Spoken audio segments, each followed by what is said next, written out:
Here we go. Hey everybody, I'm Mike, And I'm Vic. and you're watching Matt METS in in Florida. Florida. What's up, Vic? How you doing, Mike? Doing okay. Can't complain too much. Yeah, good Sunday. It's Remember there nice. was a time when we would always lose these Sunday games Oh yeah. and you'd have to Yeah. face the work week in a bad mood? Yep. Not lately. Yeah, this was nice to see them beat Wheeler. I've been waiting for that. Handily. Like they had a game plan. Especially after the first two games were low scoring. It was good that they were able to figure out a way to take what he was giving you and go with it. And they all did that. And what happens when you do that? You get a bunch of lucky hits.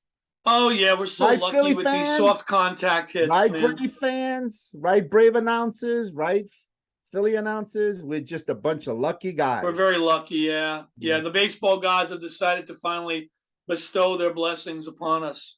Yeah, because we've had so much luck in this organization over the years. Well, you know what I think? I think the baseball gods started feeling sorry for us with all the bad luck we've had. So they're saying, well, you know what? Let's kind of, change that tune a little bit because we've been so lucky. Oh my God. Yeah, it's like I swear, haters gotta be hated. Oh, it almost and maybe because we have like the best booth in the world. Yeah. So they sound so unprofessional, these guys. Oh my God. I've been saying this forever. I've been saying this forever. I would never, you can never hear our guys talking like that. No. Having said that, I know Keith got a lot of flack for the whole Philly comment about not being there. Yeah, but you know what's But it was funny half about joking. What? It was half joking. It was because he knew he wasn't going to be there because of St. Louis, because of the anniversary. He was kind of playing, and they took him so seriously. Really? I mean, give me a break. But we all, again, another series we almost swept. Friday was a heartbreaking loss. I kind of feel like that might have been a little bit of, I mean, you got to give credit to Ranger Suarez, but I think there was a bit of that. Even though we needed that day off, I almost feel like it kind of stopped the momentum a little bit. A little bit. I mean, hey, another, and that fly ball, another 15 feet, we win. Oh, it won. Oh, we tie at least. I mean, let me ask you, and I love the way Joey Core has been coaching third. Would you have sent Marte on that play? Considering how the game was going, sometimes you have to go by the game. You have to go. They weren't making any hard contact the whole game. No. And to expect someone to get that hit, unless you had a chance for a drag bunt to end the game or something like that, then I have to go because they have to make the perfect throw. Yeah, they have to make a perfect throw, and you have to go for it sometimes. Yeah. I'll say you this, and I hate to pick on a guy because I do think we were just singing his praises last week about the job he's done as backup as Tomas Nido, but he did two things that I think kind of hurt. Number one, he didn't catch the ball that Marte threw, but he might have been safe anyway. What he did do that I'm kind of like, that might have made a difference. Do you remember when he stopped in his tracks when he was running from first to second on the ground ball to stop the double play? Yeah. And he fell to his knees? Yes. He did not run. He stayed there and watched the play. If he had fell down, so they had to throw to first, and he made it to second, it might have changed the momentum a little of that inning. Right. Little things like that. Little things. Hey, they always say little things matter. I mean, I can't give him too much crap for that, but I feel like that's like a little thing a detail where it's like you could have had him at second base, or you could have slowed down the play. But I mean, other than that, I mean, you can't complain. Pitching. Yep. I love it. Now, tomorrow will be interesting because I believe McGill had a bullpen session today. I didn't hear anything of how it went or whatnot, but it's still you have to see the day after and 2 days after how he's feeling. And if he feels okay, then his rehab will start. Yeah. And then we'll go from there. He's going to be fine. I mean, yeah. Of course, now we have a little concern with Guillorme and Escobar at third base. That's going to open some questions. But you know what? I mean, this series with the Phillies did show that the Phillies were red hot, hitting everything, coming in, and we blanked them. Yep. Same thing with the Braves. They were red hot. We cooled them off. So it's kind of like that that saying, momentum is only the next day's starting pitcher, really. And it's funny because you would think of the Braves, because the way we handled the Braves last week, 4 out of 5. What have they been doing since that series? They've been winning again. They've been winning. Now, granted, they're playing the Marlins, but you got to take every game seriously. The point is, they're still a very good team. Yeah. We just outplayed them. Now we got to do it again this time. Right. But the Phillies, you're right. I mean, they've been ridiculously scorching hot, and we did our thing with them. You know what I love to do? I mean, this is you can't predict this at all. I would love to see in this series. Yeah. What we haven't really seen the Mets do, and that's go on a power barrage. We need to. That would be nice. You can't plan it. It's going to be, they give us some meatballs, you jump all over it. But if we could do that, maybe it would shut them up about these lucky hits, because then we can beat you again at your own game. Too bad we're not playing in the old Fulton County Stadium. Oh yeah, the launching pad. The launching pad. Yeah. Oh, I think we're fully capable, like we did against the Reds. I think we're fully capable of going on a power tear. The great thing about when we do it is you don't expect it. Right. Like Naquin, where did that come from? Canna, where did that come from? Like, we got to do the same thing here. But again, it's going to come down to the pitching again. We got Strider tomorrow, our best friend. Oh yeah. I mean, I heard you'd love to do it against him. Oh yeah. Oh, absolutely. I want to shut him up. Him and the 70s style porn mustache. Yeah. What's funny is his name sounds like it could be an actor's name. Yeah, right. It could be. It sounds like it. That's you wonder what the other Braves, if they felt hey, yeah, that's cool, that's the way we think, or if they were like, shut up, don't say anything. We don't know. Oh, I would imagine that. I tell you right now, I mean, no knock on Matt Olson. I think Freddie Freeman, if he was on the team, he would have talked to him. Probably. Like we don't say that around here. Like, Yeah. That's not really a world championship thing to say. Yeah.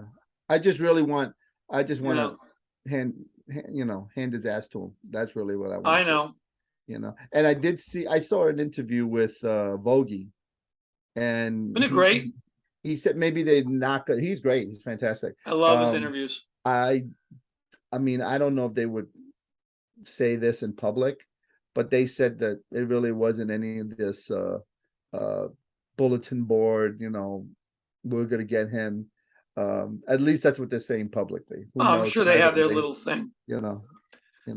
I love what and shout out to the We Gotta Believe podcast with when they interviewed him. That was a wonderful interview, and I love what he said. He said what we thought, but to hear it from the horse's mouth when he said, "This is the easiest clubhouse I've ever been in. I felt welcome the minute I got here. All they care about is winning. Right. They communicate, they pick each other up."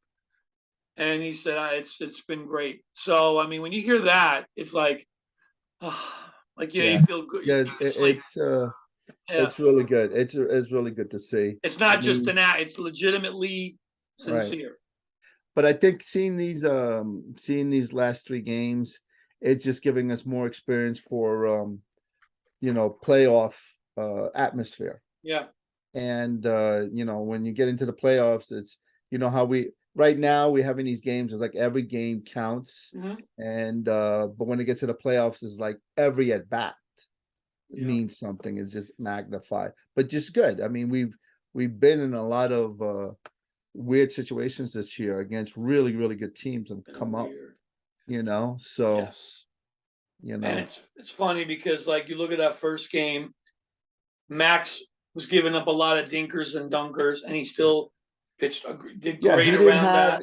He wasn't like his dominant, and he no. still found the way. That's how good he is. Yep. And you got to give credit to Ranger Suarez, you do, because I think he was coming in hot. On paper, that was probably the game we were going to win. Right. But it didn't happen, and we still responded. Now in game 2, you had a great pitcher's duel. And how many times, like, you look at the performance that Aaron Nola had against us, great performance. How many times has DeGrom been on that end? Exactly. In the past, he would have had those numbers, fallen victim. Yeah. Instead, this tells you that things are changing. Yeah. And really great job by the bullpen. Oh my God. To hold them down. I love what I saw. I love that slider with Trevor May. This is the best I've seen May in a long time. Yeah, that was a very different looking slider on lefties. He looked like the setup guy we were hoping he'd be. Yeah. And also, who else threw? I know that Lugo threw an inning yesterday. And then, of course, Diaz, who wasn't his dominant self, but he pitched around. Right. He did his job. Yeah, he you know what? It was bound to happen, a game like that, when he wasn't striking out the world. He still got out of it. He got out of it. That's a good thing. It's a dangerous look. The Phillies are even without certain guys, very dangerous lineup. Yeah. Very dangerous lineup. And that's all we've gone through. Tip your cap. It's like we've gone through the Yankees with a dangerous lineup. The Braves have a dangerous lineup. We're going to see them again. Phillies have a dangerous lineup. So, if anything, if you look at the big picture, what you're really doing, aside from Scherzer, who's been in that, and so has DeGrom, who's been in that situation against the Dodgers, actually, in 2015, the playoffs. The other guys don't have as much experience, but it really is, when you go through those lineups, is every hitter, you have to be concentrating. You can't be on autopilot, because that's when you make a mistake. And even when we played Houston, I know we were kind of in a bad way at that point. That was probably our low point. Yeah. And we still had, don't forget, 2 of those games were with Carrasco, who at the time was already struggling. He was already being vulnerable. He's figured it out since then. But you had a great pitching performance against Verlander with Walker. That we could have won that game. And the other one, I forget who pitched that game. I think it was Bassett. One of them. Yeah. We could have won that game too. So, again, here's a question. I'm not sure the answer to this one is who is the one who initiates the pitching matchup? Is it the home team that initiates the pitching matchup? Who's going to go game first? The first game, the second game, third game. I don't think it matters. Matters because somebody has to initiate it, because then I don't think there's a rule. Up. I'm just curious, but I just want to know, like, who is it? Somebody who's initiating it. It could be like a coin flip where it could be like football where whoever wins the coin flip decides who goes first. Yeah, I'm just curious. The only reason I'm saying that is that, sometimes if you go ace for ace, you might get double zeros and you kind of waste a great performance. So it's almost like you're better off their ace against your second or your third, and get your ace going up against their second or their third for an advantage, but that's what I mean. I don't know who initiates it. Well, look at today. It was their ace against our third.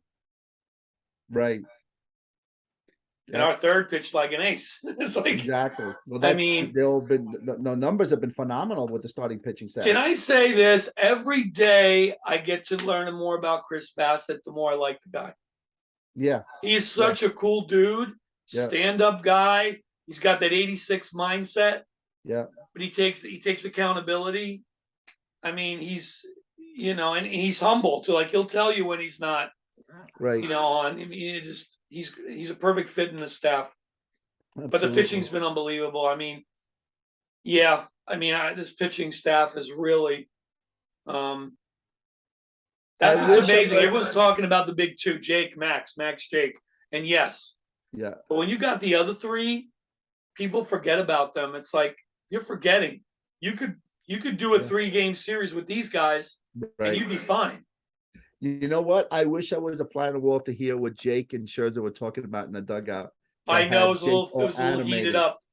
Yeah, I was like, it didn't look bad. It just looked like fiery. Like, yeah, what was he talking about? What was Jake talking about? That he was fired up about. It was really interesting. Just the whole thing. And anything else about game 2 other than Jake? I mean, what can you say about Jake? He just followed up the first great performance with another one. Video game performances, just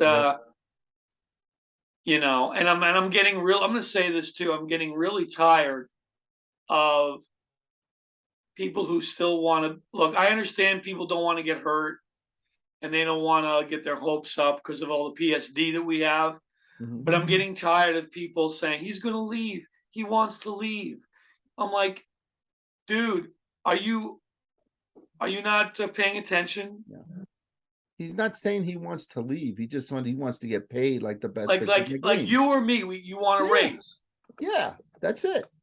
That's it. If we had in our professions, if we had an opt out and somebody is working with you that you know that you're good as, if not better, yeah, I want to get paid as much. I'm going to take that a step further. What if you knew you were the best in the world at what you did? Heck yeah, I want to get paid. And you were getting less than your colleague. Yeah, I was like, I think if everybody looked at it that way, it makes sense. It's just the numbers are so, drastically. I think it's just the triggering of the word opt out triggers people with their PSD. Like, oh my God, he wants to leave. He never said that. I saw that on an interview with Benigno. That really disappointed me, by the way. I was surprised. I'm like, dude, the Florida sun is burning your brain. Really? I was like, come on. He was saying, I was like, and the whole talk, oh, you bring him back. I said, there's no question you bring him back. Why are you even questioning that? Here's what annoyed. Oh, I don't know if I'm going to. But here's the thing. I even would at least respect if he chose to die on that hill. Fine. It could be a little Tom Seaver bias, maybe.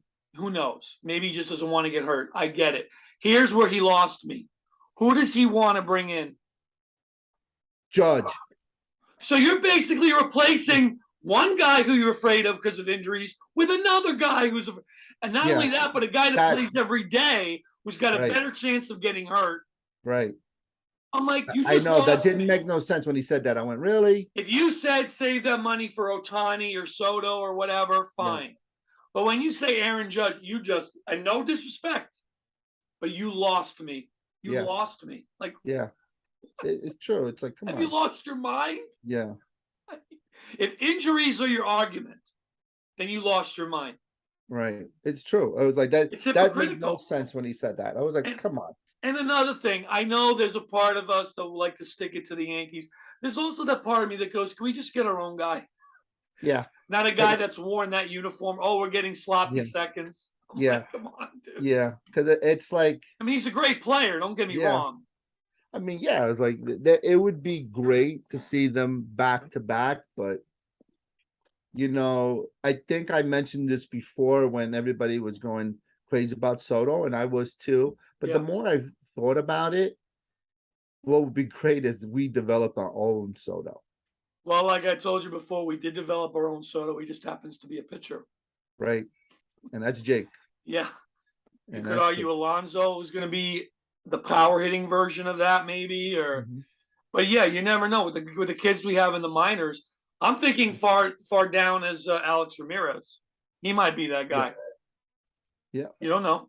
I mean, we got. Oh, and that's an interesting thing.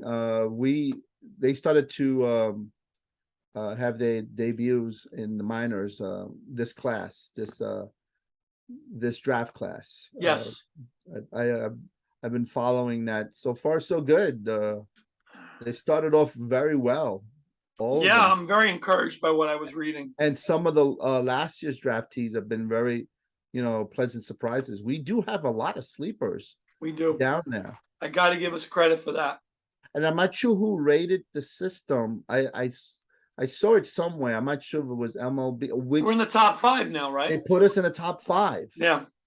So I'm like, that's fantastic. Yeah, we just couldn't use them at the trading deadline because they're Right. brand new. But the point is, we were in the lower third. Right. And that's probably one of the reasons why we chose to hold on to everybody as well, was because we were in the lower third, like for that David Robertson trade. When I heard they wanted someone on the level of Matt Allen, and then I read about the guy that they wound up trading, I said, no, I'm glad we didn't, because no.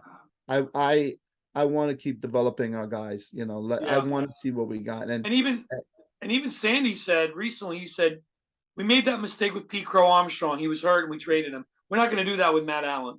Right. And now it's a smart deal. Yeah. So, I mean, I get it. But game 2, again, phenomenal. Today, just, like being relentless against Zach Wheeler. We obviously did our homework, the scouting, whatever we did. And again, Chris Bassett in the bullpen. I know Joely was shaky. I know he didn't want to use Ottavino, but we did the 1 out. It looks like Givens is figuring it out. And you can't blame Givens for the loss in game 1. I don't blame him for it. I mean, that's a hard position. That's a horrible rule. You're coming in, it's like, and it's weird because it's like, okay, I get it. Somebody's got to get the win, someone's got to get the loss, but it's like you're starting with a man on second base, and it's not like you give up a base hit.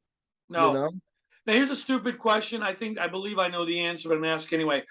When you're a pitcher and you're in the inning with a ghost runner, and that ghost runner scores on you, that doesn't count against your ERA. I don't believe.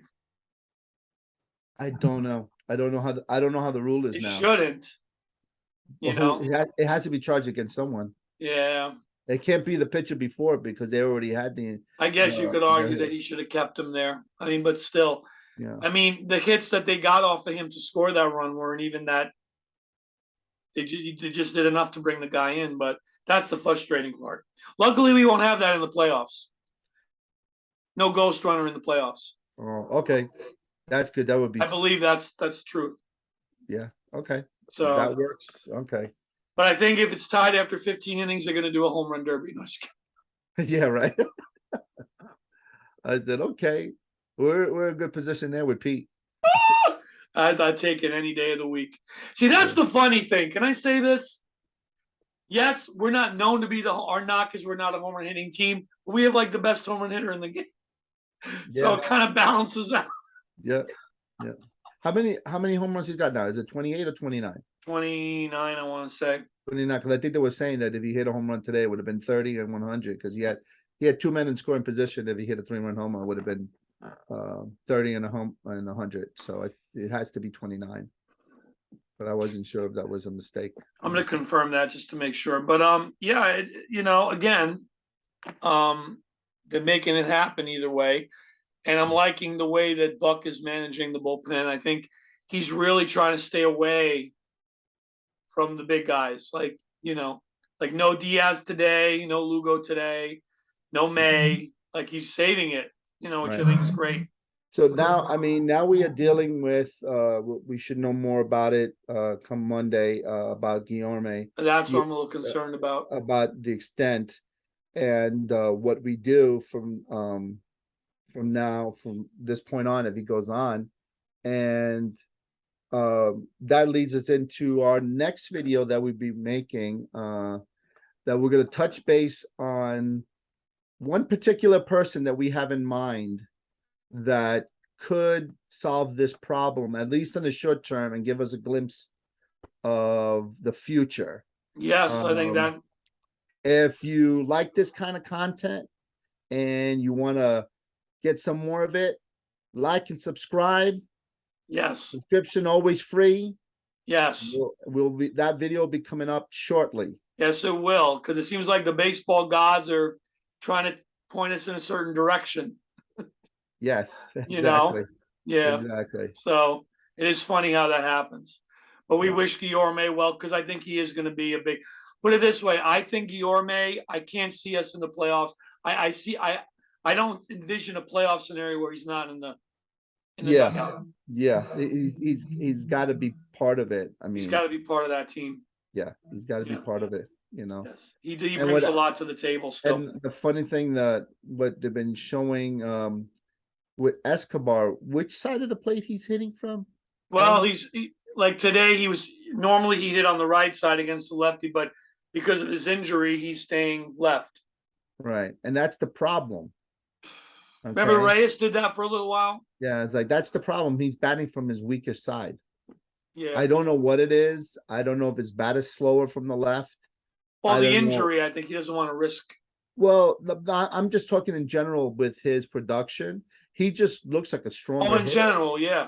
From the right side.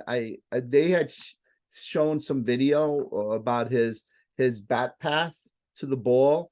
It looks a little different, like a little longer, and he just seems like he's getting beat on, plus fastballs from that side. And he just seems to have a better direct, path to the ball on the right side. He can mash from the right side. There's no doubt. I mean, by the way, Pete's got 29 home runs. He can mash from the left, but it's not against these really hard throwers. No, he's behind. He was doing that early in the year, and he stopped. Yeah, remember? I would have to look back at how the home runs that he hit. What was the average velocity of those pitchers? Because it just seemed anybody coming in with a really good fastball and he's on the left side, I'm like, he's late. Yeah, it's like he just looks late, Yeah, and I like him. I like him as a ball player. I like him as and he's a leader. And he's a leader. He's very respected in that clubhouse. Yeah, but we just need the production, Yeah. And he's another one where if he's healthy enough, I see him going on a bit of a power chair in the last month. I could see it. He's a type of player that can get hot in a divisional series and just like where did that come from? He could be. You never know. He's third base. He's a veteran. He could be like our Ray Knight. Yeah. Didn't Ray Knight have a similar role? He platooned with Hojo, and he did. But he became when you needed him to. Ray became the main third baseman that year. Right. Yeah, he was the starter that year, and that was kind of established early on, and he had a really good year that year. But you still knew Hojo was more the future than he was. But right. And he did get the MVP. That's an important point. I love the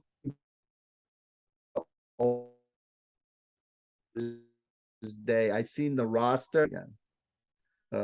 Which part? The roster? Say that last part again. I'm sorry. Well, the Old Timers Day coming up. Yes. Oh my God! Some of the names, unbelievable. I can't believe they're going to be there. I know it's going to be wild. And for all those Met fans that wanted Wally Backman as a manager, you got it. Well, he's not the manager, but he's coming back to Citi Field. It'll be good to see. He has to, yeah. I love that guy. I loved him as a player, and I loved him as a minor league manager. Uncle Steve is righting all the wrongs. Yes. Yeah, exactly. Yeah, exactly. Yeah. I mean, I don't know if I would necessarily want him. I want them all to still be part of our history, no matter what their role is. Yeah. Yeah. It's like you're a Met for life. Exactly.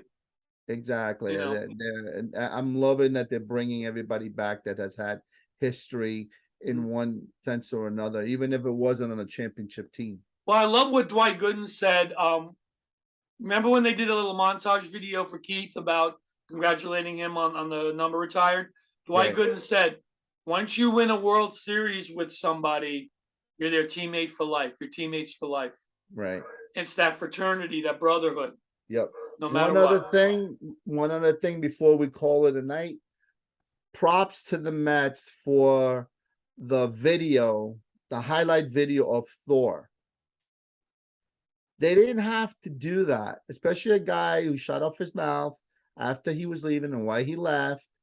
And they did it. They did it. They just took the high road. Yeah, they showed class. My only question is this: was it a real tribute? Sorry. No, I think it was great. I mean, again, look, he did do some good things for us. Yeah. It's like, but I'm glad that it was like, hey, we appreciate what you did. Yeah. And in spite of hard feelings. In spite of what you said, you're part of our history. But you know what? I'm also going to give props to Noah, and I'll tell you why. He admitted it. He actually admitted that he couldn't handle it. Yeah, I was really surprised. I was very surprised. Because he didn't seem that type. He seemed like he reveled in it, but who knows what goes on in people's minds. Not only that, but I guess he was in denial for a while, acting kind of childish, but then he grew up like when he was being interviewed at Citi Field, like he grew up. It was like, I just couldn't take it. I knew I was going to be under at least he admitted I figured I was going to be under a microscope, and I love my time here. I didn't want to taint it. And I mean, I give him credit. Well, let's see what happens in the offseason because he's a free agent. Because if he ends up signing with the Yankees, then what does that mean? Yeah, I know. You know what I mean? So, well, for now, I'm going to give him the benefit of the doubt, but I know what you mean. Yeah, but on that note, we'll call it a night. Call it a night of another successful week in the books, and let's keep the train rolling. Yep, love making the videos. Yes. Everybody like and subscribe. We look forward to the next one that's coming up. Yep, very soon, and we'll talk about the Atlanta series and everything as well. Yep. All right. On 3, 1, 2, 3. Let's go Mets. Take care. Take care, everyone. Thanks. Bye. Bye.